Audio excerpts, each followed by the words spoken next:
Hello guys, it's me, Red the Ape Dinosaur, and today in Forza Horizon 5 with the Koenigsegg Agera, the car for this week in Forza Horizon 5 that you can get for only 20 points on this week playlist.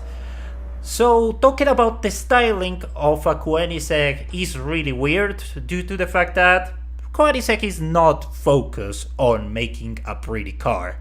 They are focused on making an extremely fast car, and the Agera is no exception to that rule. It's the evolution of the CCX, and you can see it on the shape, and in my opinion it looks great. Even with 900 horsepower, that for a lot of people is a lot of horsepower, but for Koenigsegg it's a pretty basic number.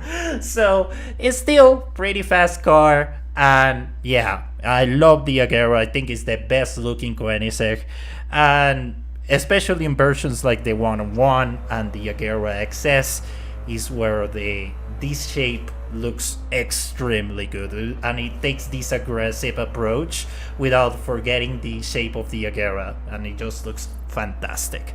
So let's talk about performance. Especially this car is an S1900. I know this car can go way to S2, but I decided to keep it right there to be competitive enough. But the eagerness of the engine is what I want to talk, that it just feels correct when you are way up to 300 kilometers per hour. The car feels planted, responsive. The car even wants to go faster in typical Koenigsegg style. But when you are under 120 kilometers per hour, the car feels super unbalanced, super incorrect. The car starts spinning its tires on first and second gear.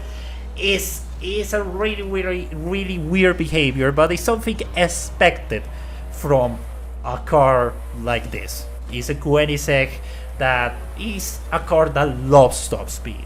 It's a car that feels really good on a straight line going over 400 kilometers per hour, but it feels completely bad when you are basically on a circuit where the top speed is pretty much 180 kilometers per hour.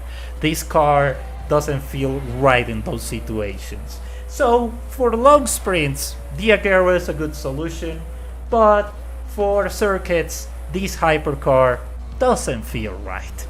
And it's something that I wanted to talk about, and makes this car really undermined on its category, especially for the fact that we have the V12 Lamborghinis that are four-wheel drive and that are responsive every time, even when you are on low speed or top speed.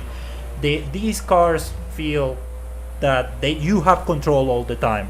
Meanwhile, the Koenigsegg feels correct only when you are up to 200 kilometers per hour. So it's a nice car, but overall I will prefer taking an Aventador or a Centenario over this thing. So yeah, that's all I wanted to say about the Agera. Let me know in the comment section what do you think about the Koenigsegg Agera, if you like it, if you don't, and if you want to skip it or you want to get it on your collection. So that's pretty much it for today, guys. Thank you very much for watching, and see you on the next one. Goodbye.